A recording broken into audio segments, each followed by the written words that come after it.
안녕하십니까. 신인균의 국방TV 데일리 디펜스입니다. 여러분, 달의 몰락이 시작되었습니다. 달이 몰락하고 있네. 아주 유명한 노래 제목이고 가사인데요. 지금 뭐 요즘 젊은이들은 모르겠지만, 자, 대북 송금 게이트 시즌2가 시작됩니다. 달이 몰락합니다. 달이 뭔지 아시죠? 문입니다. 자, 한미 정상회담 후에 자화자찬 파티를 하고 있죠. 문 정권 혼자만의 뇌내 망상질을 하고 있는데, 조 바이든 미국 대통령이 당시 정상회담을 마치고 기자회견 중에 이렇게 이야기를 했습니다. 김정은이 핵 문제에 대한 의지를 보이고 약속을 하면 만날 수도 있겠지만 그가 긴장 완화를 위한 적극적인 조치를 취하지 않으면 만나지 않겠다. 그들을 합법적인 국가로 인정해 주거나 그런 북한이 바라는 것들을 주지 않을 것이다. 라고 이야기했어요. 그러면서 가령 북한이 지금 하고 있는 핵 프로그램에 대한 축소 등의 조치를 한다든지 이렇게 이야기를 했죠. 자, 그래서 그들을 합법적인 국가로 인정해 준다. 이 말은 평화 체계를 국교를 정상화하고 평화 체계 수립한다. 그 말이 되겠죠. 그러니까 그동안 문재인 정부를 비롯한 좌파들이 지속적으로 주장해왔던 바로 그겁니다. 근데 그거 안 해주겠다 이거예요. 자, 그리고 만나지도 않겠다. 약속을 하면 만날 수도 있겠지만 그러지 않으면 안 만난다. 그 말이 뭐냐? 가령 북한이 핵탄두, 지금 가지고 있는 핵탄두, 그리고 핵미사일 이거 상당 부분 내놓고 그리고 이제 우리 지금 이렇게 행동하니까 좀 만나주세요. 라고 하면 그때 고려해보겠다. 라는 이야기를 했죠. 그래서 이거 보면 이제 대화는 없다. 바이든 때는. 왜? 김정은이가 그거 안 할 거기 때문에. 자, 그래서 북한 고위 관계자가 데일리 NK하고 인터뷰를 했는데 저는 이 데일리 NK가 어떤 경로로 북한 고위 관계자와 인터뷰했는지는 몰라요. 그리고 이 인터뷰의 진위에 대해서도 저는 담보할 수는 없지만 어쨌든 이 기사를 신뢰한다면 이렇습니다. 한마디로 영양가 없는 회담이었고 여전히 조미 문제는 장기전으로 가야 하는 문제라는 결론이 나왔다. 남조선 당국이 대화에 대해 긍정적인 입장을 밝혔다고 자찬하는데 도대체 어떤 부분에서 우리가 대화에 응할 것이라고 생각하는 것인지 묻고 싶다. 자기네들은 지금 아무것도 약속된 바가 없는데 뭐하러 지금 대화장에 나가려고 하면은 우리의 몸값이 이 정도 되니까 어떤 몸값을 받고 등판해야지. 아니 개런티 없이 어디 나간단 말이야? 라는 거 아니겠습니까? 웃기는 소리라는 것이죠. 그런데 정작 문재인 대통령은 여야 5당 대표를 초청한 간담회에서 이렇게 자랑질을 합니다. 남북 대화와 협력에 대한 미국의 지지를 공동 선언문에 담은 것은 큰 성과이고 남북관계 발전에 큰 의미가 있다. 싱가포르 선언과 판문점 선언을 바탕으로 남북 간, 북미 간의 대화를 재개하고 평화 시계를 다시 돌릴 수 있게 됐다. 하고 이야기를 하는데 제가 어제 정상 선언문, 남북 문제에 있어서 다 분석을 해드렸지만 아주 추상적으로 이렇게 이야기해놓고 실제 행동에 있어서 미국이 약속해 준 게 하나도 없어요. 그럼에도 불구하고 이렇게 자꾸 우깁니다. 성공적이었다 이번 회담은. 가서 완전히 굴욕만 당하고 와놓고는 계속 우기고 있어요. 그 우기는 데는 이유가 있습니다. 이들이 우기는 데는 이유가 있어요. 어떤 이유나? 바로 인정하면 지는 거죠. 인정하면 지니까 우기는 겁니다. 자, 북한도 정말 세계 최악의 거지 국가를 만들어 놓고도 내 나라 제일로 좋아. 이렇게 계속 조선중앙TV 같은 데서 계속 세뇌시키고 있죠. 그래서 남조선은 우리보다 더 어렵기 때문에 우리가 어려운 게 아니고 남조선은 우리보다 더 어려우니까 우리가 해방시켜줘야 돼. 그런 상황에서 사랑의 불시착 이런 거 보고 하는데 무슨 그 말이 믿어지겠습니까? 그래도 인정을 안 합니다. 그러면서 이렇게 아주 모욕적인 음식을 받아 먹고 와놓고도 맛있는 정찬 일본 스가 총리는 햄버거 먹었는데 나는 이렇게 메릴랜드산 깨요리를 먹고 왔어. 그 메릴랜드산 깨요리가 정말 황당하게도 아주 찌질한 놈. 꺼지라고 하는데도 꺼지지 않고 주변에서 얼쩡대는 찌질한 배신자 놈이라는 건데 그걸 인정하지 않고 난 맛있는 정찬 먹었다니까 왜 그래 하고 이제 인정하지 않죠. 이런 상황에서 미국의 유명한 우파 정치학자 고든찬 변호사가 이렇게 이야기를 합니다. 현재 대부분의 징조들은 한국에서 보수 성향 대통령으로의 회귀를 가리키고 있다. 문재인의 민주당에서 또 다른 지도자가 선출될 유일한 기회는 평양과의 관계에 있어서 돌파구가 생기는 것이다. 한국의 정치는 악명 높을 정도로 불안하며 평양과의 역사적 거래는 민주당에게 승리를 가져왔다. 라는 거예요. 그래서 평양과 역사적으로 정상회담을 한다든지 하면은 민주당에게 승리를 안겨줬다. 라는 겁니다. 그래서 이 남북 문제가 굉장히 이 중요한 이슈로 한국인에게는 인식되고 있으니까 그 남북 문제에 있어서 통일의 비전을 제시해주는 그런 정권이 나오면 야 이길 수 있어. 자, 이렇게 되는 것이죠. 그래서 이제 이 2000년도에 김대중 대통령이 북한 가가지고 6.15선 했고 그 6.15선은 하기 위해서 북한 가기 위해서 어마어마하게 돈을 뒤로 건네주고 그렇게 해서 북한에 갔죠. 그리고는 이제 여세를 몰아서 정권 재창출을 했고 또 노무현 대통령은 정권 재창출하기 위해서 정말 선거 며칠 안 남았을 때 또 북한에 갔죠. 10월 1일 날 북한 넘어갔습니다. 네. 그랬는데 그때는 워낙 노무현 대통령 지지가 낮아서 그럼에도 불구하고 박살이 나버렸죠. 이명박 후보에게. 이런 상황인데 그래서 또 싱가포르 선언, 싱가포르 미북 정상회담 그거 할 때 그리고 그 다음날 한국의 지방선거 했는데 완전히 전국에 싹쓸이를 해버렸죠. 그런 식으로 북한과의 정상회담은 이 선거 승리의 보증수표다 라고 이제 고등창이 이야기하는데 그거 외에는 지금 어느 모로 보나 지금 민주당 정권 지게 돼 있다. 보수 성향 대통령이 올 거다. 그런데 이거는 아주 한국 정치는 북한 때문에 불안정하기 때문에 이거 하나 지금 이 불안 요소다라는 거예요. 자, 그래서 대선 승리를 위해 시진핑, 김정은이 다급한 문이죠. 그래서 주석님 방안 한 번만 해주세요. 위원장님 정상회담 한 번만 해주세요. 하고 계속 지금 부탁하고 있는 겁니다. 그래서 김정은 위원장이 비핵화 의지가 있다. 시진핑 주석이 방한 의지가 있다. 이런 이야기 계속 나옵니다. 그런데 이 이야기는 시진핑의 입에서, 김정은의 입에서 또는 중국 당국, 북한 당국이 공식적으로 이런 이야기 한 적이 한 번도 없어요. 전부 우리 청와대에서, 우리 외교부에서, 우리 통일부에서 나온 소리예요. 그냥 우리가 그냥 확대 재생산해서 자꾸 한마디로 거짓말하고 있는 겁니다. 왜? 얘들은 입만 열면 거짓말, 돌아서면 뒤통수 치는데 입거 돌디하죠. 그렇지만 책임은 지지 않아요.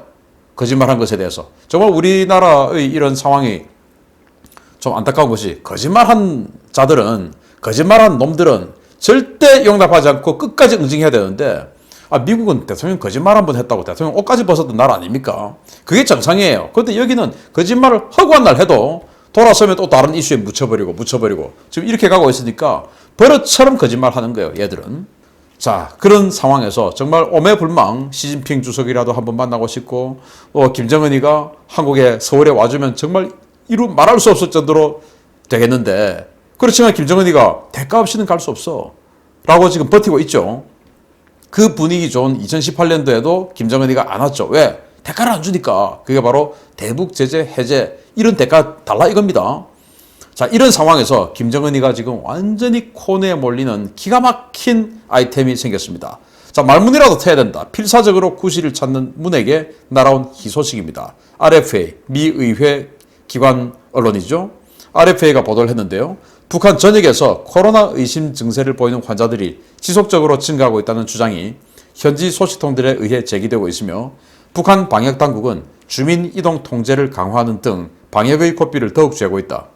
평안북도의 경우 지난 4월 말까지 도내 코로나 의심 환자가 2,400명에 달했으며 이 중에는 의심 증상을 보이다가 사망한 사람이 50명이 넘는데 의심 증상이 있어도 정확하게 무슨 병인지 진단검사를 하지 못해 죽어나간 사람들이 많다.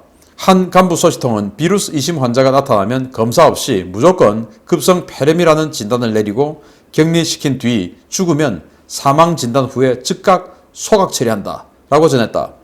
당국은 주민들을 더욱 철저하게 옥죄고 있으며 비루스와 관련한 내용을 발설해 사회적 불안감을 조성하고 국가 방역에 반하는 행동을 하면 10년 이상의 노동 교화형에 처한다는 포고문이 올 초에 하달되었다.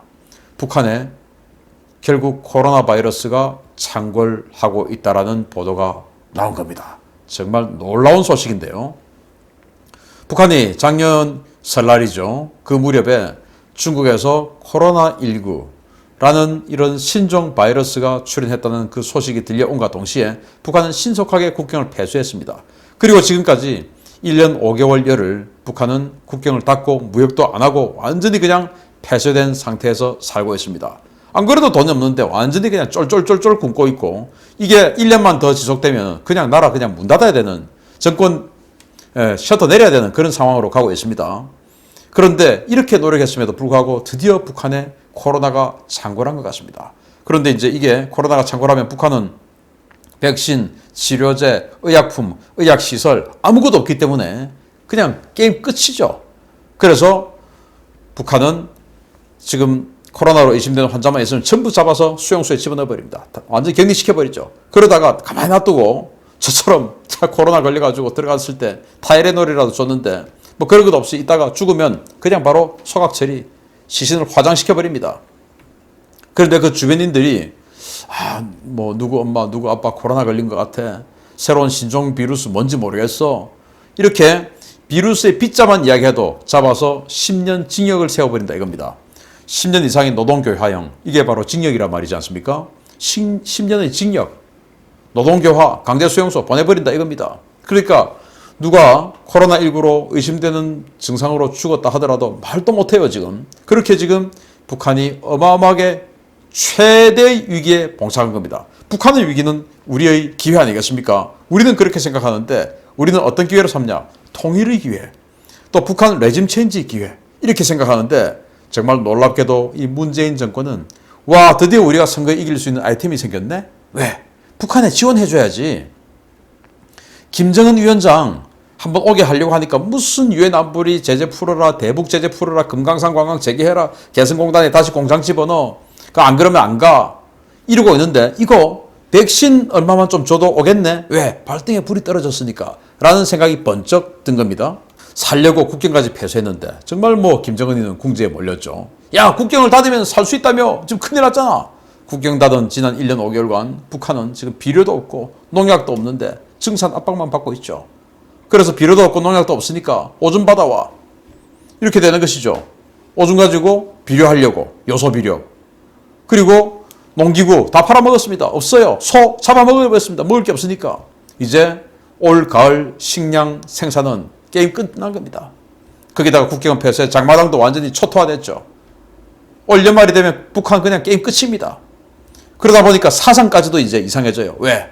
대북전단, USB 막 날아오면서 사랑의 불시착 보고 나니까 와, 남조선에 전기가 이렇게 많아? 남조선 여자는 이렇게 예뻐? 남조선은 이렇게 멋진 동네였어? 알게 되는 겁니다. 평양에서 결국은 그 평양 내부에서 김정은 정권을 타도하자는 전단지가 자기들이 자생적으로 나와버렸어요. 김정은을 위해서 일하지 말고 여러분 자신들을 위해서 일하자 라는 그런 삐라가 나오기 시작했습니다. 큰일 났습니다. 이런 상황에서 코로나19 바이러스로 만약에 많은 사람들이 죽어나간다면 진짜 김정은은 생존할 수 없죠. 생존할 수 없습니다. 큰일 났습니다. 그래서 이때 대북 백신 상납 프로젝트가 가동이 되고 대북 지원 전문가를 출격시켰습니다. 문 정권이 바로 박지원이죠. 국정원장. 과거에 북한에 아주 거액의 돈을 갖다 줬던 전력이 있는, 북한에 돈 갖다 주는 선수죠. 자, 박지원 국가정보원장이 26일 현지 시각 뉴욕에 도착해 미국 방문 일정을 시작했다. 박 원장은 윌리엄 번스 중앙정보국 CIA 국장 등 미국 정보 당국자들을 만나 북한을 협상 테이블로 이끌어내기 위한 방안을 모색할 것이다.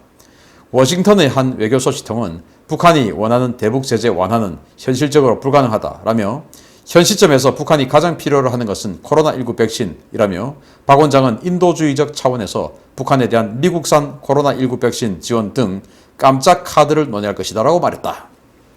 결국 박지원이 미국 간 거는 지금 북한의 코로나19가 창궐해서 김정은이가 백신을 오매불망 지금 기다릴 테니까 중국산 시노팜 백신이 아니고 미국산 백신, 화이자, 모더나 이런 것들을 갖다 주어서 김정은에게 생존의 기회를 주고, 김정은 본인도 죽을지 모르니까 뭐 본인이 맞았겠지만 어쨌든 생존의 기회를 주고 정권 유지의 기회를 주고, 그렇게 해서 미국은 절대로 해제해주지 않는 유엔 안보리 대북 제재의 한국의 예외 조항, 그리고 미국 독자적인 세컨드리 보이콧 조항의 한국 예외 조항, 이거 안 해주죠.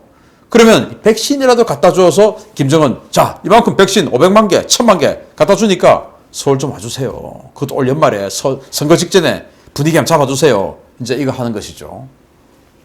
박지원은 뭐 여러분 다 잘 아시겠지만 지난 김대중 대통령 때 비서실장했죠. 그 비서실장 하면서 북한에 돈을 갖다 주고 4억 5천만 달러의 돈을 갖다 주고 결국은 이제 남북 정상회담을 성사시켰죠. 그래서 그 남북 정상회담이 2000년 6월 13일 날 이루어졌고 그 남북 정상회담 6월 13일 날부터 하니까 결국 6.15 남북 공동성명이 그때 나온 겁니다. 그런데 그때 당시에 최고 지도자였던 김정일이 정말로 6.15 정신을 가지고 있었는지 아닙니다. 그냥 돈에 사인해 준 겁니다. 돈에 4억 5천만 달러. 그 4억 5천만 달러를 송금을 해주는 과정에서 이 박지원이 활약을 했고 핵심 일을 다 했는데 그로 인해서 박지원이 이제 감옥에 갔죠. 그 이후에 노무현 대통령이 사면 복권시켜줬는데 자 여기 보시면 당시 박지원은 직권남용 권리행사 방해죄를 받았습니다. 직권남용 권리행사 뭐냐?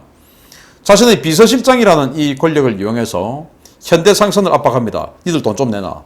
현대상선이 우리가 돈이 어디 있어요? 알았어 좀 기다려봐. 산업은행 자 국책은행이지. 야 은행장 현대상선에 돈 좀 대출 좀 해줘. 해가지고 현대상선이 그때 돈 받아가지고 준 겁니다. 자 그리고 그러다 보니까 남북 교류하려면은 통일부나 이런데 국정원에 신고하고 해야죠. 그리고 허락받고 해야죠. 그거 안 하고 한 겁니다. 그래서 남북 교류 협력에 관한 법률 위반. 그리고 이제 아주 비밀스럽게 공식적이지 않은 그런 경로를 통해서 북한에다가 송금을 해줬으니까 외국환 거래법 위반이죠. 그리고 그 상황에서 또 깨알같이 또 여기저기서 돈을 또 받아먹었네요. 억 단위로. 그래가지고 특정범죄 가중처벌 등에 관한 법률 위반, 알선수재. 정말 돈 좋아하죠. 그렇게 해서 감옥에 갔습니다. 자 그런데 그럼 김정일이는 그때 어떻게 했냐?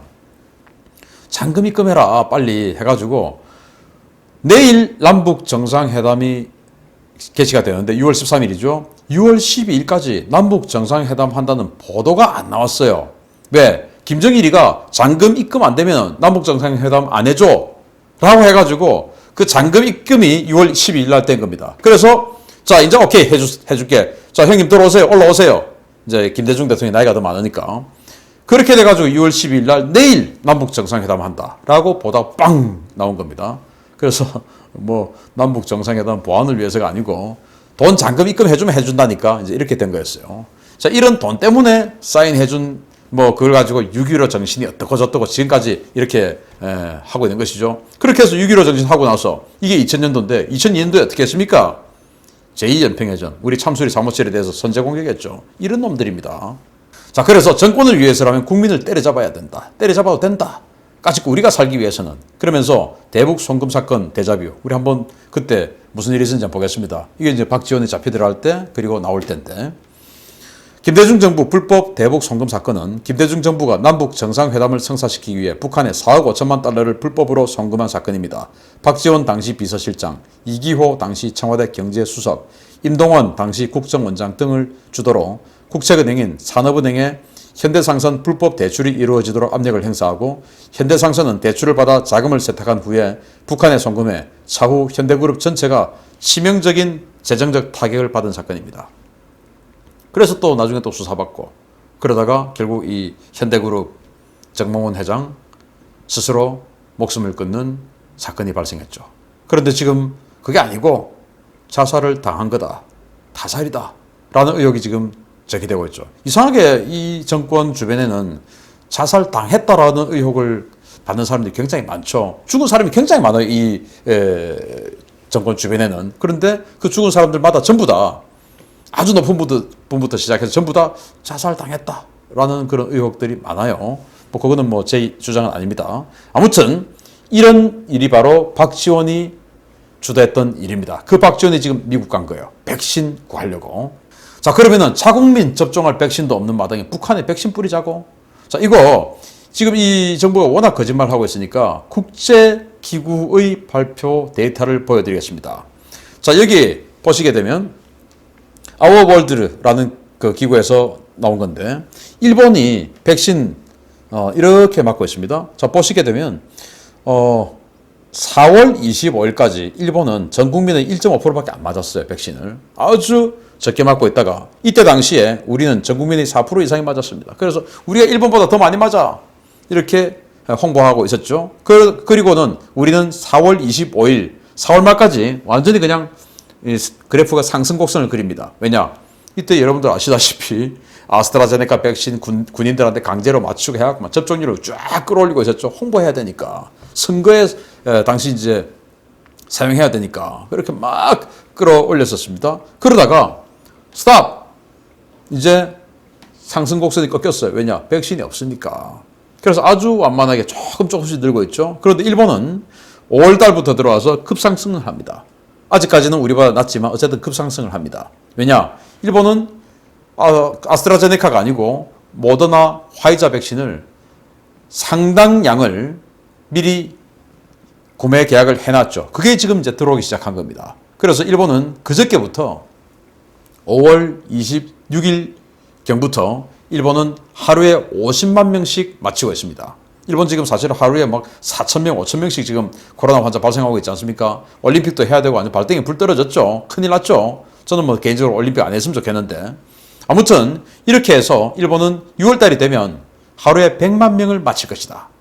라고 이야기합니다. 왜? 백신이 쫙 들어오기 시작했으니까. 우리는 근데 아스트라제네카 백신 코백스로부터 공짜로 이렇게 뿌려서 받은 거 그거 이제 쫙 맞히고 나서 이제 없습니다. 못 맞히고 있어요. 그런데 이번에 화이자 백신, 모더나 백신 우리 군인한테 55만 개 맞히게 한 거 이거 엄청난 성과잖아요 하고 막 자랑하는데 분명히 미국에서 이야기했죠. 그거 야 주한미군 때문에 하는 거야. 주한미군 옮을까 봐 라고 이야기한 겁니다. 그런데 어쨌든 그렇게 우리 국민이 맞을 화이자 모더나도 없는데 아마 북한에게 엄청난 수량을 퍼주기 위해서 작업하겠죠. 우리 돈으로. 왜? 김정은이 한번 부르려고. 김정은이 한번 부르려면 최소 500만 도스 이상 또는 1000만 도스 이상. 제가 김정은이라면 2000만 개 정도 갖고 와야 북한 인구가 2500만 명이니까 2000만 개 정도는 줘야 한번 움직여볼까 생각할 수 있겠고 2000만 개 주면 야 예정이 보내줄게. 5천만 개 주면 그럼 내가 갈게 하지 않을까 생각합니다. 자, 그런데 이렇게 한 번도 보지 못한 역대급 막장 정권이죠. 입만 열면 거짓말하고 국민의 돈을 무슨 자기 안주머니에 있는 자기 돈으로 생각하고 아니 그건 또 실수입니다. 자기 돈이면 그렇게 안 쓰죠. 자기 돈 아니니까 막 쓰죠. 자기 돈은 정말 목숨처럼 또 아끼는 족속들이죠. 발부둥 칠수록 끝은 빨려옵니다. 자, 정말 공교롭게도 어젯밤에 블러드문이 떴습니다. 피의 달. 개기월식을 했죠. 어젯밤에. 태양과 지구와 달이 일직선상에 놓여서 달이 빛을 잃고 지구에서 이렇게 돌아오는 그 반사빛을 해서 붉은 달이 뜬 날입니다. 블러드문. 그래서 블러드문, 피의 달입니다. 고든창 변호사, 이제 시작할 때 제가 말씀드렸는데 이 고든창 변호사의 말을 한 번 더 다른 말로 또 해드리겠습니다. 더 힐에 고든창 변호사가 아까도 그렇지만은 의회 전문지죠. 힐에 기고를 했습니다. 바이든은 북한의 최고 지도자 김정은과의 거래의 문을 닫음으로써 한국에서 또 다른 진보 대통령이 등장할 문도 닫아버리고 있다. 한국은 같은 성향의 대통령을 연속해서 2번 선출하는 경향이 있다. 만약 이 경향이 유효하다면 문재인 다음 대통령은 더 악성의 반미주의자가 지도자로 등장할 것이다. 그러나 문의 계열에서 또 다른 지도자가 등장한다면 오래가지 못할 것이다. 라고 고든창 변호사가 의회 전문지 더 힐에 기고를 했는데 자 바이든이 김정은 안 만난다고 함으로써 한국에 좌파 정권이 들어올 가능성은 아주 문이 닫혔다. 자 가능성 없어졌다 이 말입니다. 그런데도 그동안의 역사를 보면 한국은 같은 성향 정권이 2번씩 들어왔다. 김대중, 노무현 그리고 이명박, 박근혜 그러니까 이번에 문재인 또 뭐 이렇게 하는 거 아니냐.